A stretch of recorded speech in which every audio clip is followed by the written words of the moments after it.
Saan ang angle mo? Angle. Ikaw, pumapayag ka. Ako okay lang din po. Sa akin naman po, dito talaga yung angle ko kasi left-handed po ako. Anong kinalaman? Okay. Pero alam niyo po, Nay, Tay, Kapuso, let's congratulate Bubay and Tekla on their 6th anniversary. And counting. Nung kayo nag-uumpisa ba, inisip niyo na magtatagal kayo ng 6 na taon and counting? Wala sa isip po namin, Tito Boy. As in, parang clueless kami na bakit kami pinagsama. Parang gano'n yung ano namin muna, thinking namin. Pero siguro, dahil talagang naniwala yung management sa atin, binigyan kami ng chance. Sabi ko, why not try? So, parang in-open namin, hindi namin close yung ano. Yung wala kang resistance kay Tekla and vice versa? Yun, naku, buti na isip ni Tito Boy yung resistance, hindi ko alam. Nung naisip mo, kasi ang tanong ay bakit kami pinagsama? Wala kang, parang masyadong maganda siya.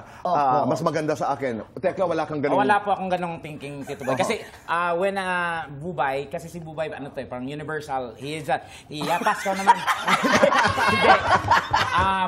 Friendly si Bubay So, hindi mo siya kailangang i-adjust, hindi kailangang mag-adjust sa kanya. She is everything na perfect pwedeng Partner. Partner. Okay. So, wala kang hesitant. Kaya pwede kami maging riding in tandem. Yeah. Okay. Sa comedy. Yan. But before the television stint, di ba, magkasama kayo online. Online. So doon kayo magkasama. Nagkasama rin ba kayo sa comedy bars? Hindi. As in, Kasi talaga.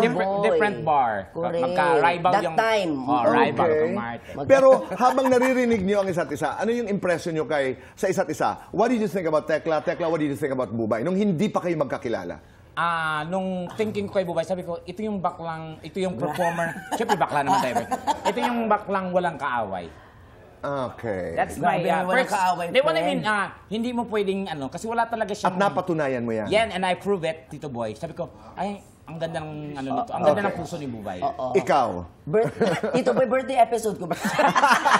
Hindi lang, yun lang. Siyempre, I'm honest with you. friend. Of Grabe ka course. naman, Diba? friend. Ikaw, ano yung impression mo? Ako, galing ako sa kanya, Tito Boy. As in, sabi medyo, kaya siguro kaya tama yung sinabi na may resistance kasi kinakabahan ako at the same time kasi si Super Tekla yung makakasama ko. Laging trending, laging pinag-uusapan ng mga ibang mga comedians na nakakasama ko. At first time namin magsasama. So sabi ko, ano kayo may bibigay ko sa kanya, may dadagdag ko sa gagawin niya kung sakasakali. So, 6 na taon, ano ang ibinibigay mo kay Tekla? Ayun, ano binibigay ko sa Yung kanya? kaliwang kidney niya po, Tito Boy. Meron pa naman, siguro po yung pagiging open ko. Yeah. Ayan. Okay. Kung may gusto siyang gawin, nakikinig ako. Yung nililend ko yung ears ko Correct. sa gusto niyang gawin. And one thing, Tito Boy, na sobrang kapanat, pag once nagda-down ako na alam kong hindi ko kaya tong weakness na to, Bubay will lift up.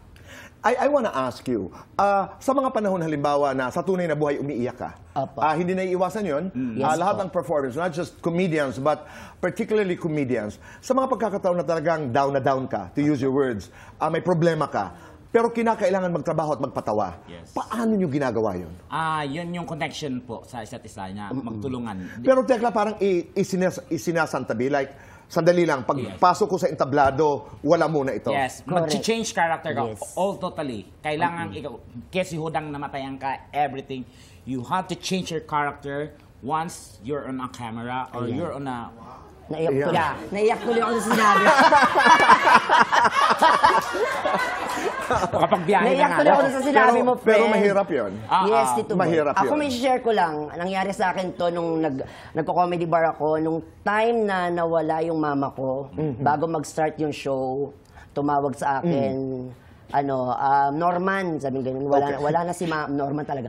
Nawala na si mama, sabing ganun. Tapos, bigla akong parang nawawalan ako sa sarili ko na, ay, wala na mama ko. Biglang sumigaw yung, it's showtime! Kailangan ko sumampa sa stage. Ginawa ko pa din. Kasi ang iniisip ko dun para sa mama ko to. Gagawin ko pa rin kasi ito yung purpose ko. Okay. Nagawa.